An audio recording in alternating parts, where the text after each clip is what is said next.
everybody, this is Lana Michelson from LanaMichelson.com, and I'm out on my daily walk, nighttime again, because it's a beautiful night outside, and I just found this really nice place. It's kind of dark, but with my handy dandy light, you can still see me, so that's okay. And I had a wonderful Sabbath and holiday with my kids. We all had a really good time, so that's nice. And today I want to talk to you about something that happened with a client of mine the other day.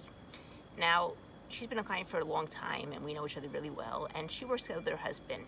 And she said that every time that she has her work in her job in the business, he has his jobs in the business, but whenever his job starts going south, he right away calls her in, and she leaves everything and runs over to help him. Now, on the one hand, you can say, wow, what an amazing woman. She's actually always going in to help him. That's great. But at the same time, number one, it tends to build up a certain resentment on her side. And on the other side, even though it doesn't necessarily show on a conscious level, by her constantly jumping in to save him, she's to a certain extent undermining him, and to a certain extent giving him the message, I don't trust you that you can do it by yourself. Now, this can also get backlash back to your regular relationship that you have at home between each other. And if I find this very often with my children, it's like if my child wants to do something and I'll go and I'll swoop in and I'll say, oh, let's do it like this and like this and like this and like this and like this. What I'm really doing is, number one, taking over the show. Number two, saying, I don't believe that you're going to be able to do it the right way, so I'm going to do it for you.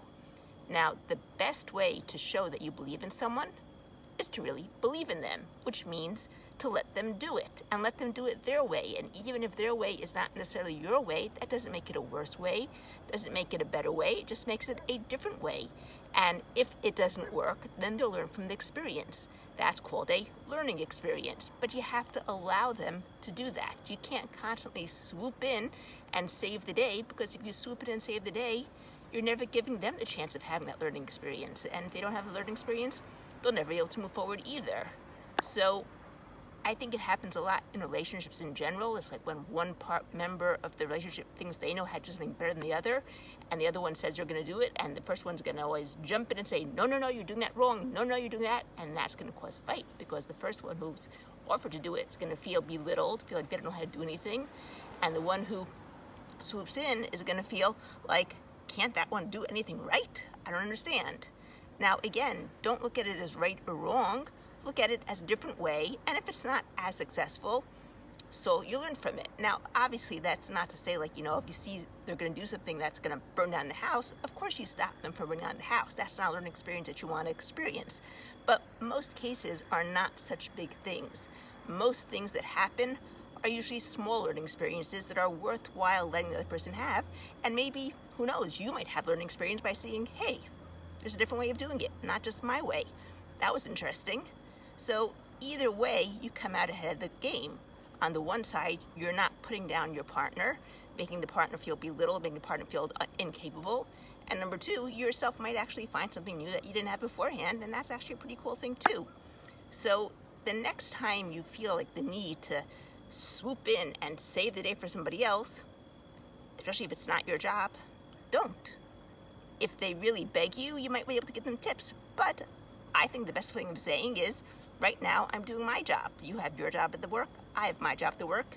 You have your job at home. I have my job at home.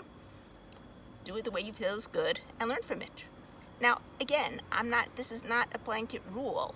It could be that if one partner is a little bit sick, you might, yes, want to jump in and help the other one out. It could be that if they're in a really bad place that moment, you might want to jump in and help them out. But I would also, number one, always ask first. And number two, in the way you do it, not as an authoritative way that you have to do it this way and not that way.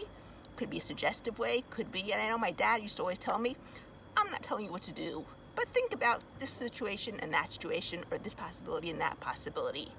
And what it basically meant was, I used to go off to my room, maybe a little bit sulking because, my dad just basically told me that I'm not doing the right way. But I'd start thinking. And as I started thinking, I said, well, maybe this way could be better, or maybe I can do both ways together, and that would be even a better combination. And then it got myself thinking, but he would never, ever, ever come in and say, let me do it for you, because he knew that if he went and he did it for me, I wouldn't learn anything.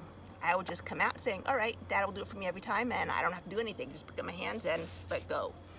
So basically, by not stepping in and by not trying to save the day or jump in and, fix things for everybody else, you're giving them a chance to develop, them a chance to grow, them a chance to prove themselves, and you're also giving yourself a break, because I know that when I used to swoop in, because I used to do that sometimes with my kids, I'd always feel like I was a dish rag or a doormat that people would step on. No one appreciates me. No one, I do everything for everybody. No one appreciates me. I might have been doing everything for everybody. They never asked me to. So, why should I feel that way? And then when they really do need my help and they really do ask sincerely for my help, then I can go and give them tips or help them in a way that will allow them to still be proving themselves. Anyway, I hope you enjoyed this. If you haven't yet, give me a like down below. I always love getting those likes. And if you're watching this on YouTube, don't forget to give the subscribe button too, and that little bell notifications that you'll always be notified when there's a new video coming out. And remember, I like making the whole world happy 1% at a time, started with myself, and like to keep as many couples as happily married as possibly can. And everything's always working my way. Take care. Thanks for that love. I enjoy that.